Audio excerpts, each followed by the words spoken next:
ഈശോ മിശിഹായ്ക്ക് സ്തുതിയായിരിക്കട്ടെ.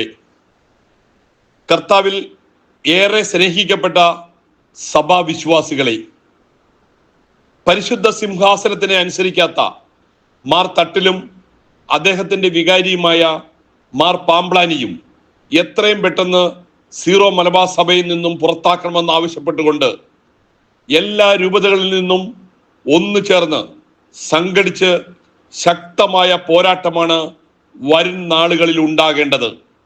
സ്വഭാവ വൈകൃതങ്ങൾ കൊണ്ടും സന്മാർഗച്യുതി കൊണ്ടും മാറിയതിനാൽ ഒരു സ്വയം അധികാര സഭയായ സീറോ മലബാർ സഭയെ ഭയഭീതിയില്ലാതെ ഉത്തരവാദിത്വപൂർണമായ രീതിയിൽ നയിക്കുവാൻ നിലവിലുള്ള മെത്രാന്മാർ വ്യക്തിപരമായ നിലയിലും സംഘാത്മകമായും പര്യാപ്തമല്ലാത്തതിനാലും കഴിവുകേട് സംശയലേശമില്ലാതെ തെളിയിച്ചിരിക്കുന്നതിനാലും ഏറ്റവും കുറഞ്ഞ നടപടി എന്ന നിലയിൽ സ്വത്വരമായി ഉടനടി നിലവിൽ വരത്തക്ക എഫക്റ്റോടുകൂടി സീറോ മലബാർ സഭ സിനഡിനെ പിരിച്ചുവിടുകയും വത്തിക്കാൻ നേരിട്ട് ഭരമേൽപ്പിക്കപ്പെടുകയും വേണം.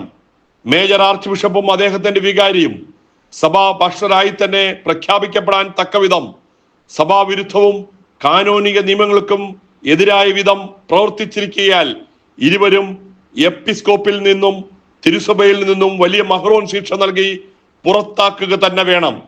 പരിശുദ്ധ സിംഹാസനത്തെ അനുസരിക്കാത്ത ഒരു വ്യക്തിക്കും സീറോ മലബാർ സഭയിൽ സ്ഥാനമില്ല എന്ന് വിശ്വാസികൾ ഒറ്റക്കെട്ടായി തന്നെ പറയുകയാണ്. 25% പോലും ഭാഗം ജനാഭിമുഖം ആവശ്യമില്ല എന്ന് പറഞ്ഞത് പാറേകാട്ടിൽ തിരുമേനി തന്നെയാണ്. പാറേകാട്ടിൽ തിരുമേനിയെ പോലും ക്രൂരമായി തള്ളുന്ന വിമതർ. അപ്പോൾ വിമതരുടെ ലക്ഷ്യം വെറുതെ എതിർക്കുക എന്നത് മാത്രമാണ്.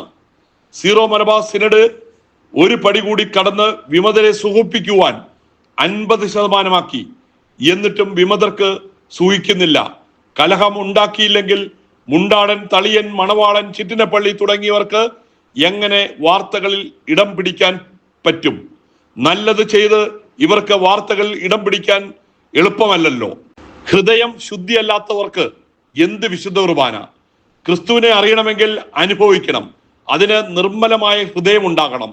ഹൃദയം നിർമ്മലമല്ലാത്തതിനാൽ അഹങ്കാരം, അഹംഭാവം, വക്രത, കലഹപ്രിയം ഇതുപോലെയുള്ള അനവധി ദുഷ്ടത വിമതരിൽ നിന്നും പുറപ്പെടുന്നു.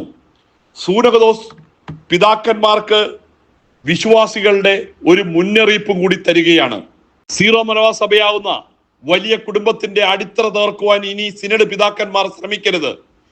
ഇതുവരെ വരുത്തിയിട്ടുള്ള തെറ്റുകൾ, തിന്മകൾ മനസ്സിലാക്കി സീറോ മലബാർ സഭയെ ആഗോളതലത്തിൽ ക്രിസ്തുവിനോട് ചേർത്ത് നിർത്തുവാൻ ശ്രമിക്കുക.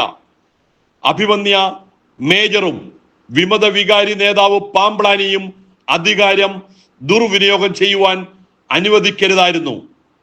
ക്രിസ്തു നിങ്ങളുടെയും രക്ഷകനാണെന്ന് വിവേകത്തോടെ സിനഡിൽ ക്രിസ്തുവിന്റെ ഹിതമറിഞ്ഞ് അതിന് അനുയോജ്യമായ ചിന്തകളും തീരുമാനങ്ങളും വിശ്വാസികളായ ഞങ്ങൾ പ്രതീക്ഷിക്കുന്നു. കത്തോലിക്ക തിരുസഭ ഏകമാണ്, ലൈംഗികമാണ്, സാർവത്രികമാണ്, വിശുദ്ധവുമാണ്. ഇതിന് മാറ്റം വരുത്തുന്ന സമവായം ഉണ്ടാക്കി ഇനി സഭയിൽ തുടരാനാണ് ഭാവമെങ്കിൽ അതിന്റെ പ്രത്യാഘാതം വളരെ വലുതായിരിക്കും.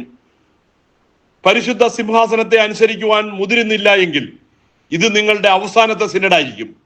സഭയിൽ എല്ലാവർക്കും നന്മ വരുവാനായി വിശ്വാസികളെ കർത്താവിൽ ഒരുമയോടെ നയിക്കുവാൻ നിങ്ങൾക്ക് കഴിയണം.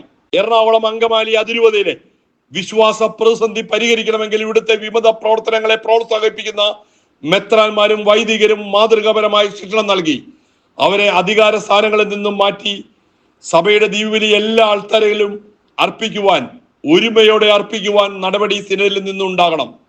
ഇനി മേലിൽ കർത്താവിന്റെ ശരീരമായ വിശുദ്ധ കുർബാനയെയും തിരുസഭയെയും അവഹേളിക്കാൻ, അപമാനിക്കുവാൻ നിങ്ങൾ സിനഡ് പിതാക്കന്മാർ മനസാ വാച കർമ്മണ കൂട്ടുനിൽക്കരുത്.